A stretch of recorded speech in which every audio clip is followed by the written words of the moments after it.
Army chief general Asim Munir चयो आहे त हथियारबंद फौज मुल्क जे बचाव लाइ पंहिंजे अवाम सां गॾु मुतहद थी बीठी आहे। ISPR मूजिब रावलपिंडीअ में army chief general Asim Munir जी सदारत हेठि कोर कमांडर्स कॉन्फ्रेंस थी, जंहिंमें खिते जी मौजूदा सूरत हाल, ख़ासि करे पाक भारत छिकताण ऐं इलाइक़ाई सलामतीअ जो जाइज़ो वरितो वियो। उन मौक़े ते ख़िताब कंदे army chief general Asim Munir चयो त पाकिस्तान जी फौज मुल्क जो दिफ़ा करण लाइ अवाम सां गॾिजी हर वक़्तु तयारु आहे। कोर कमांडर कॉन्फ्रेंस में भारत जे गैर कानूनी तौर वालारियल जम्मू कश्मीर में ज़ुल्मनि ते अफ़सोस जो इज़हार कयो वियो। फोरम जो चवणो हो त पहलगाम वाक़े बाद भारतीय फौज लाइन ऑफ कंट्रोल ते मासूम शहरनि खे निशानो बणाए रही आहे।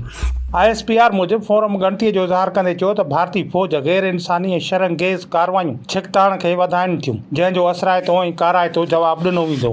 फोरम जो चवणु आहे त भारत अहिड़नि वाक़िअनि ऐं हिक तरफ़नि चालबाज़ियुनि सां स्टेटस खे तब्दील करण जी कोशिश करे थो, जीअं 2019 में कयो वियो हो, जॾहिं भारत वालारियल कश्मीर में आर्टिकल 370 जी मनसूखीअ जे ज़रिए स्टेटस को खे हिक तरफ़े तौर तब्दील करण जी कोशिश जे लाइ पुलवामा जो नाटक कयो हो।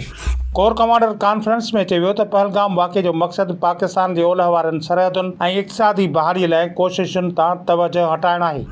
भारत पहलगाम वाक़े जी आड़ में सिंतास मुआहिदे खे नुक़सानु पहुचाए पाकिस्तान जो कानूनी ऐं बुनियादी आबी हक़ गज़ब करणु चाहे थो।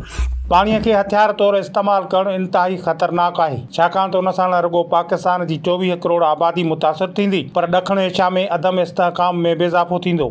फोरम पारां भारत पारां जंग मुसलत करण जी कंहिं बि कोशिश जो मुंहुं तोड़ जवाबु ॾिनो वेंदो। पाकिस्तान जे अवाम जे उमेदुनि जो हर तरह सां एतिराम कयो वेंदो। ISPR मूजिब कोर कमांडर्स कॉन्फ्रेंस जे पुॼाणीअ ते army chief general Asim Munir मुल्क जे दिफ़ा लाइ ऑपरेशन तयारियुनि ऐं मोराल ते समूरनि फॉर्मेशन्स ऐं स्ट्रेटजिक फोर्सिस ते मुकमिल एतमाद जो इज़हार कयो।